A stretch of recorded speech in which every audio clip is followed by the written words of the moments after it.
Hey guys, it's Pastor Bruce. I've heard teachings about spiritual gifts for a long time, but a lot of believers still don't really understand what they're all about. And a lot of church leaders really don't understand either. 1 Corinthians 12 is one of the hallmark chapters on spiritual gifts. And Paul gives us three important points. One, there are a variety of gifts that God has sovereignly given to each believer. Second, every believer has at least one spiritual gift. And these gifts are for the benefit of the body, not to be hoarded, not to be prideful about, but to help the body of Christ function correctly. Paul uses the human body as an illustration. And unfortunately, people have misused the word member. He's talking about body member, eye or foot or hand. But some people seem to believe that being the member of a church makes it a spiritual gift. And I often tell folks here, attendance is not a spiritual gift. It doesn't matter who you are. God determines your gifts. In that church in Corinth, it could have been that a slave was an elder, and his master could have had the job of just cleaning up the trash after the meeting.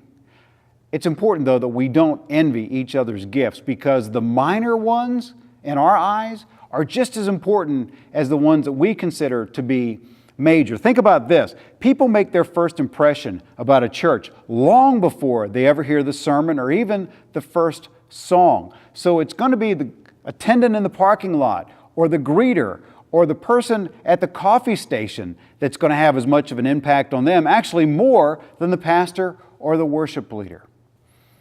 Paul explains, though, that we're all going to sink or swim in the church based on each one's using their gifts. He says this in verse 26, "And if one member suffers, all the members suffer with it.